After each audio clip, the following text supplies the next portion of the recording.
Hello ನಮಸ್ಕಾರ. ನೀವು ನೋಡ್ತಾ ಇದ್ದೀರಾ ಸ್ಪಿ ನ್ಯೂಸ್ ಕನ್ನಡ. ನಾನು ಸುಷ್ಮಿತಾ ನಟರಾಜ್. ಏನು ಬಿಜೆಎಸ್ ಸಂಸ್ಥೆ ಒಳಾಂಗಣದಲ್ಲಿ ಈ ಒಂದು 4 ದಿನ ಒಂದು ರೀತಿ ಸಂಭ್ರಮ ಸಡಗರ ತುಂಬಾ ಜೋರಾಗಿರುವಂತದ್ದು. ಏನು ಪ್ರಕಾಶನಾಥ ಸ್ವಾಮೀಜಿ ಅವರ 60ನೇ ವರ್ಷದ ಹುಟ್ಟುಹಬ್ಬ ಏನಿದೆ ಈ ವರ್ಷ ಆಚರಿಸ್ಕೊತಾ ಇದ್ದಾರೆ. ಅದರ ಜೊತೆಗೆ ಬಿಜೆಎಸ್ ಸಂಸ್ಥೆ 25 ವರ್ಷವನ್ನ ಪೂರೈಸಿ ಸಿಲ್ವರ್ ಜೂಬಿಲಿಯನ್ನು ಸಹ ಆಚರಿಸ್ಕೊಳ್ತಾ ಇರುವಂತದ್ದು. ಅದೇ ಕಾರಣಕ್ಕೆ 4 ದಿನಗಳ ಕಾಲ ಇಡೀ ಬಿಜೆಎಸ್ ಸಂಸ್ಥೆ ಒಳಾಂಗಣ ಏನಿದೆ ಒಂದು ರೀತಿ ಮದುವಣಾಗಿತ್ತಿಯಂತೆ ತಯಾರಾಗ್ತಾ ಇದೆ. ಇದರ ಸಂಪೂರ್ಣ ಜವಾಬ್ದಾರಿಯನ್ನ ವಹಿಸಿಕೊಂಡಿರುವಂತಹ ಅರ್ಚಕರು ಗುರೂಜಿ ಇವತ್ತು ನಮ್ಮ ಜೊತೆ ಇದ್ದಾರೆ. ಇದರ ಸಂಪೂರ್ಣ ಜವಾಬ್ದಾರಿ ಮತ್ತೆ ಹೂವಿನ ಅಲಂಕಾರಗಳಾಗಿರ್ಬೋದು, ಹೋಮ ಯಜ್ಞ ಹವನಗಳಾಗಿರ್ಬೋದು, ಈ ಎಲ್ಲಾ ರೀತಿಯ ಜವಾಬ್ದಾರಿಯನ್ನ ವಹಿಸಿಕೊಂಡಿರುವವರು ಇವತ್ತು ನಮ್ಮ ಜೊತೆ ಇದ್ದಾರೆ. ಸಂಪೂರ್ಣವಾದಂತಹ ವಿಷಯ ಏನು, ಯಾವೆಲ್ಲ ರೀತಿ ತಯಾರಿ ನಡೀತಾ ಇದೆ, ಇವೆಲ್ಲದ್ರ ಬಗ್ಗೆ ನಾನು ಕೇಳ್ತಾ ಹೋಗ್ತೀನಿ. ಬಾಯ್.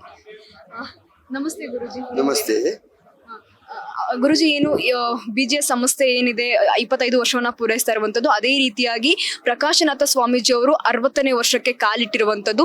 ಇದರ ಸಂಪೂರ್ಣ ಜವಾಬ್ದಾರಿ ಹೂವಿನ ಅಲಂಕಾರ ಆಗಿರ್ಬೋದು, ಪೂಜೆಗಳಾಗಿರ್ಬೋದು, ಈ ಜವಾಬ್ದಾರಿ ಎಲ್ಲನ್ನ ನೀವು ತಗೊಂಡಿದ್ದೀರಾ. ಸಂಪೂರ್ಣವಾಗಿ ಹೂವಿನ ಅಲಂಕಾರ ನಾವು ನಿನ್ನೆಯಿಂದ ಏನ್ ನೋಡ್ತಾ ಇದೀವಿ, ತುಂಬಾ ಅದ್ದೂರಿಯಾಗಿ ಒಂದು ರೀತಿ ಮದುವೆ ಮನೆ ಅನ್ನೋ ಫೀಲ್ ನ ನೀವು ಕೊಡ್ಸಿರುವಂತದ್ದು. ಇದ್ರ ಬಗ್ಗೆ ಸ್ವಲ್ಪ ಮಾತಾಡ್ಬೋದಾ? ನಾವು ಉಡುಪಿಯ ಪಡುಬಿದ್ರಿಯಿಂದ ಬಂದಿದ್ದೇವೆ. ನಾವು ಪುಷ್ಪಾಲಂಕಾರಕ್ಕೆ ಹೆಸರುವಾಸಿಯಾದ ನಮ್ಮ ತಂಡ ತರಂಗಿಣಿ ಮಿತ್ರ ಮಂಡಳಿ ಪಡುಬಿದ್ರಿ ಮಧ್ವನಗರ. ಅಲ್ಲಿಂದ ನಾವು ಒಂದು 25 ಜನ ಇವತ್ತು ಬಂದಿದ್ದೇವೆ. ಈ ಅಲಂಕಾರವನ್ನು ನಮ್ಮ ಇಲ್ಲಿಯ ಗುರೂಜಿ ಅವರು ನಮಗೆ ಆಹ್ವಾನ ಇತ್ತ ಪ್ರಕಾರ ನಾವು ಬಂದು ಇಲ್ಲಿ ಮಾಡುತ್ತಾ ಇದ್ದೇವೆ. ಅದು ಮತ್ತೆ ದೇವರ ಇಚ್ಛೆಗೆ ಅದು ಸರಿಯಾಗಿ ಬರಲಿ ಅಂತ ಹೇಳಿ ನಮ್ಮದು ಅಭಿಪ್ರಾಯ. ದೇವರದ್ದು ಕೆಲಸ ಆದ್ರಿಂದ ನಾವು ಅದನ್ನು ಶ್ರದ್ಧೆಯಿಂದ ಮಾಡ್ತೇವೆ. ಮತ್ತೆ ಸಂಪೂರ್ಣ ಇದರ ಜವಾಬ್ದಾರಿ ದೇವರಿಗೆ ನಾವು ಬಿಡುವುದು. ಎಲ್ಲ ಕಡೆಯಲ್ಲಿಯೂ ಮಠಗಳಿಗೆ ಈಗ ಉಡುಪಿ ಕೃಷ್ಣ ಮಠದಲ್ಲಿ ಪರ್ಯಾಯ ಆಗುವಾಗ ಒಂದು 4 ವರ್ಷದಿಂದ ನಮ್ಮನ್ನು ಕರೆಯುತ್ತಾ ಇದ್ದಾರೆ. ಅಲ್ಲಿಗೆ ಹೋಗಿದ್ದೇವೆ. ಅಥವಾ ಹತ್ತಿರದ ನಾಗಮಂಡಲ ಅಥವಾ ದೇವಸ್ಥಾನಗಳಲ್ಲಿ ಉತ್ಸವ ಆಗುವಾಗ ಅಲ್ಲಿಯೂ ನಮ್ಮನ್ನು ಕರೆಯುತ್ತಾರೆ. ಆಗ ನಾವು ನಮಗೆ ತಿಳಿದ ವಿಷಯವನ್ನು ದೇವರಲ್ಲಿ ಪ್ರಾರ್ಥನೆ ಮಾಡಿ ಮಾಡ್ತಾ ಇದ್ದೇವೆ. ಆದ್ರಿಂದ ಇಷ್ಟರವರೆಗೆ ಒಂದು ಸಾಧಾರಣ ನಾನು 50 ವರ್ಷದಿಂದ ಈ ಕೆಲಸವನ್ನು ಮಾಡ್ತಾ ಇದ್ದೇನೆ. ಅದರ ಜೊತೆಯಲ್ಲಿ ನಮ್ಮದು ಒಂದು ಎಲೆಕ್ಟ್ರಿಕಲ್ ಶಾಪ್ ಎಲ್ಲ ಉಂಟು. ಆದರೆ ಇದೊಂದು ದೇವರ ಒಂದು ಕೆಲಸ ಅಂತ ಹೇಳಿ ಸಂಭ್ರಮದಿಂದ ನಾವು ಮಾಡ್ತೇವೆ. ಅದಕ್ಕೆ ದೇವರ ದಯವು ಇಷ್ಟರವರೆಗೆ ಇದೆ. ನಮ್ಮ ತಂಡದಲ್ಲಿ ಸಾಧಾರಣ ಈಗ ಒಂದು 100 ಜನ ಇದ್ದಾರೆ.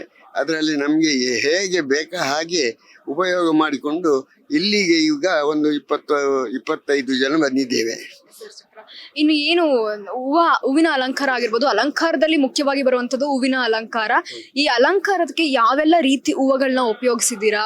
ಏನು ಇದಕ್ಕೆ ಮುಖ್ಯವಾಗಿ ಈಗ ಚೆಂಡು ಹೂ ಮತ್ತೆ ಕಾಕಡ, ಮಲ್ಲಿಗೆ ಅಥವಾ ಸೇವಂತಿಗೆ ಮತ್ತೆ ಕಾವೇರಿ ಅಂತ ಉಂಟು. ಆಮೇಲೆ ಈ ನಾನಾ ವಿಧದ ಹೂಗಳನ್ನು ಉಪಯೋಗ ಮಾಡಿಕೊಂಡು ನಾವು ಅಲಂಕಾರ ಮಾಡ್ತೇವೆ. ಆ ಬಣ್ಣಕ್ಕೆ ಸರಿಯಾಗಿ ನಾವು ಅದನ್ನು ಉಪಯೋಗಿಸ್ತೇವೆ. ಅರ್ಚಕರೇ, ಇನ್ನು ಸಾಕಷ್ಟು ಹೋಮಗಳಾಗಿರ್ಬೋದು, ಪೂಜೆಗಳಾಗಿರ್ಬೋದು, ಎಲ್ಲಾ ರೀತಿ ಬೇರೆ ಬೇರೆ ದೇವರಿಗೆ ಪೂಜೆಗಳನ್ನ ಅರ್ಪಿಸ್ತಾ ಇರುವಂತದ್ದು. ಆ ದೇವರಿಗೆ ಬೇಕಾಗಿರುವಂತಹ ಹೂವು, ಆ ದೇವರಿಗೆ ಇಷ್ಟ ಆದಂತಹ ಹೂವುಗಳನ್ನ ಉಪಯೋಗಿಸಿ ನೀವು ಅಲಂಕಾರವನ್ನ ಮಾಡ್ತಾ ಇದ್ದೀರಾ ಅಥವಾ ಏನು, ಯಾವ ರೀತಿ ಅಲಂಕಾರವನ್ನ ಮಾಡ್ತಿದ್ದೀರಾ? ಇದು ನಮ್ಮ ಭೂಮಿಯಲ್ಲಿ ದೇವರದ್ದೇ ಎಲ್ಲ ಸೃಷ್ಟಿ ಇಲ್ಲದೆ ಬೇರೆ ಯಾವುದಿಲ್ಲ. ಅದಕ್ಕೆ ಅದೇ ಹೂ ಇದೇ ಹೂ ಎಂಬ ಅಭಿಪ್ರಾಯ ನಮ್ಮಲ್ಲಿಲ್ಲ. ದೇವರಿಗೆ ಒಪ್ಪಿಗೆ ಆಗುವುದು ಬಣ್ಣ. ಈ ಬಣ್ಣದಲ್ಲಿ ಅದರಲ್ಲಿ ಭೇದ ಭಾವನೆ ಇಲ್ಲದೆ ನಾವು ಎಲ್ಲಾ ಬಣ್ಣದ ಹೂವನ್ನು ಉಪಯೋಗಿಸ್ತೇವೆ. ಅರ್ಚಕರೇ, ಇನ್ನು ಮುಖ್ಯವಾಗಿ ಉಡುಪಿಯಲ್ಲಿ ನಡೆಯುವಂತಹ ಪರ್ಯಾಯ ಪೂಜೆ ಏನಿದೆ, ಅದರಲ್ಲಿ ದರ್ಬಾರ್ ಅನ್ನುವಂತಹ ಒಂದು ಅಲಂಕಾರವನ್ನ ನೀವು ಪ್ರತಿ ಬಾರಿ ಮಾಡ್ಕೊಡ್ತಾ ಬಂದಿದ್ದೀರಾ. ಅದೇ ರೀತಿ ದರ್ಬಾರ್ ಅಲಂಕಾರವನ್ನು ಸಹ ಬ್ಯಾಕ್ ಸ್ಟೇಜ್ ಅಲ್ಲಿ ಈಗಾಗಲೇ ರೆಡಿ ಮಾಡಿಸ್ತಿದ್ದೀರಾ. ಇದ್ರ ಬಗ್ಗೆ ತಿಳಿಸ್ಕೊಡ್ಬೋದಾ? ಅದು ನಾಳೆಗೆ ಪೂರ್ಣಗೊಳ್ಳುತ್ತದೆ ಆ ದರ್ಬಾರ್ ಅಲಂಕಾರ.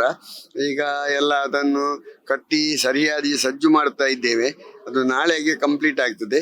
ಅದರಲ್ಲಿ ಸಿಯಾಳದಲ್ಲಿ ಕೆಂಪು ಸಿಯಾಳ ಅಥವಾ ಹೂವಿನಲ್ಲಿ ಚೆಂಡು ಹೂ, ಆಮೇಲೆ ಕಾಕಡ, ಆಮೇಲೆ ಸೇವಂತಿಗೆ, ಇಂಥ ಅನೇಕ ಹೂಗಳನ್ನು ಉಪಯೋಗ ಮಾಡ್ತೀವಿ. ಈ ದರ್ಬಾರ್ ಅಲಂಕಾರವನ್ನ ಯಾವ ಕಾರಣಕ್ಕೆ ಮಾಡ್ತಾರೆ, ಏನಕ್ಕೆ ಅಂದ್ರೆ ಉಡುಪಿಯಲ್ಲಿ ನಮಗೆ ಗೊತ್ತಿರೋ ಒಂದಿಗೆ ಪರ್ಯಾಯ ಪೂಜೆಯಲ್ಲಿ ಉಪಯೋಗಿಸಿ ದರ್ಬಾರ್ ಅಲಂಕಾರವನ್ನ ಮಾಡ್ತಾರೆ. ಇಲ್ಲಾಂದ್ರೆ ಈ ದರ್ಬಾರ್ ಅಲಂಕಾರ ಅಂತ ನಮಗ್ ಫಸ್ಟ್ ನೆನಪು ಬರೋದು ರಾಜಮನೆತನಗಳಲ್ಲಾಗಿರ್ಬೋದು, ಇಂತಹ ಪ್ರದೇಶಗಳಲ್ಲಿ, ಇಂತಹ ಸ್ಥಳಗಳಲ್ಲಿ ದರ್ಬಾರ್ ಅಲಂಕಾರಗಳನ್ನ ಮಾಡ್ತಾರೆ. ಈ ಪೂಜೆಯಲ್ಲಿ ದರ್ಬಾರ್ ಅಲಂಕಾರವನ್ನ ಯಾಕೆ ಮಾಡ್ತಾ ಇದ್ದೀರಾ? ಈ ದರ್ಬಾರ ಅಲಂಕಾರದ ಅಂತ ಹೇಳ್ತಾರೆ. ದರ್ಬಾರ ನಡೆಯುವುದು 2 ವರ್ಷಕ್ಕ ಒಮ್ಮೆ. 2 ವರ್ಷದಲ್ಲಿ ಅದರಲ್ಲಿ ಧರ್ಮಸ್ಥಳದ ಹೆಗ್ಡೆ ಅವರು ಬರ್ತಾರೆ, ಎಲ್ಲ ಮಂತ್ರಾಲಯದ ಸ್ವಾಮಿಗಳು ಬರ್ತಾರೆ, ಅಷ್ಟಮಠದ ಸ್ವಾಮಿಗಳು ಬಂದು ಸೇರ್ತಾರೆ. ಅಂತ ದಿವ್ಯ ಪುರುಷರೆಲ್ಲ ಬಂದು ಸೇರುವಂತ ಜಾಗ ಒಂದು ಒಳ್ಳೆ ರೀತಿಯಲ್ಲಿ ಇರಬೇಕು, ಎಲ್ಲರಿಗೆ ಕಾಣುವಾಗ ಒಳ್ಳೆಯದಾಗಿ ಕಾಣಬೇಕು ಅಂತ ಹೇಳುವ ಒಂದು ಅಭಿಪ್ರಾಯ ಇರಬಹುದು ಅಂತ ನಮ್ಮ ಅಭಿಪ್ರಾಯ.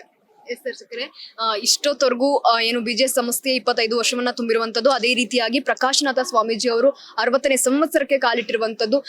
ಈ ವಿಶೇಷವಾಗಿ ಇಡೀ ಬಿಜೆಎಸ್ ಸಂಸ್ಥೆಯನ್ನ ಒಂದು ರೀತಿ ಮಧ್ವಣಾಗೀತಿಯಂತೆ ತಯಾರು ಮಾಡ್ಕೊಡ್ತಾ ಇದ್ದೀರಾ. ತುಂಬಾ ಧನ್ಯವಾದ ಗುರುಜಿ, ಇಷ್ಟೆಲ್ಲ ಮಾಹಿತಿಗಳನ್ನ ತಿಳಿಸ್ಕೊಟ್ಟಿದ್ದಕ್ಕೆ.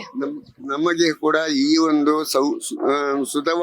ಸದಾವಕಾಶವನ್ನು ಕೊಟ್ಟದ್ದಕ್ಕಾಗಿ ನಮಗೂ ಸಂತೋಷವಾಗ್ತದೆ. ಇನ್ನು ಮುಂದಕ್ಕೂ ಯಾವಾಗ ಕರೆದ್ರೂ ನಾವು ಈ ಕರ್ತವ್ಯವನ್ನು ನಿರ್ವಹಿಸಲಿಕ್ಕೆ ತುಂಬಾ ಸಂತೋಷ ಪಡ್ತೀವಿ. ತುಂಬಾ ಧನ್ಯವಾದ ಇಷ್ಟೆಲ್ಲ ತಿಳಿಸ್ಕೊಟ್ಟಿದ್ದಕ್ಕೆ. ಎಸ್ ಕೇಳಿದ್ರಲ್ವಾ ವೀಕ್ಷಕರೇ, ಇನ್ನು ನಾಳೆ ನಡೆಯುವಂತಹ ದರ್ಬಾರ್ ಅಲಂಕಾರ ಏನಿದೆ ಅದು ಸಹ ಇನ್ನು ಸಾಕಷ್ಟು ವಿಶೇಷವಾಗಿ ಮತ್ತೆ ವಿಭಿನ್ನವಾಗಿ ಮೂಡ್ ಬರ್ತಾ ಇರುವಂತದ್ದು.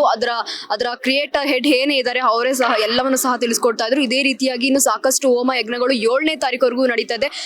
ಎಷ್ಟು ಲೆಕ್ಕಕ್ಕೆ ಸಿಗ್ತಾ ಇಲ್ಲ. ಭಕ್ತಾದಿಗಳು ಬರ್ತಾ ಇರೋದಾಗಿರ್ಬೋದು, ಅತಿಥಿಗಳು ಬರ್ತಾ ಇರೋದಾಗಿರ್ಬೋದು, ಪೊಲಿಟಿಷಿಯನ್ಸ್ ಬರ್ತಾ ಇದ್ದಾರೆ, ಅದೇ ರೀತಿಯಾಗಿ ನಟ ನಟಿಯರು ಸಹ ಬರ್ತಾ ಇರುವಂತದ್ದು. ಇನ್ನು ಸಾಕಷ್ಟು ಜನ ಭಕ್ತರು ಸಹ ಪ್ರಕಾಶನಾಥ ಸ್ವಾಮೀಜಿ ಅವರ ಹತ್ರ ಬಂದು ತಮ್ಮ ಆಶೀರ್ವಾದವನ್ನು ಸಹ ಪಡ್ಕೊಳ್ತಾ ಇದ್ದಾರೆ. ವೀಕ್ಷಕರೇ, ಕ್ಯಾಮ್ರಾ ಪರ್ಸನ್ ಅರಿ ಜೊತೆ ಸುಷ್ಮಿತಾ ನಟ್ರಾಜ್, ಸ್ಪೀಡ್ ನ್ಯೂಸ್, ಬೆಂಗಳೂರು.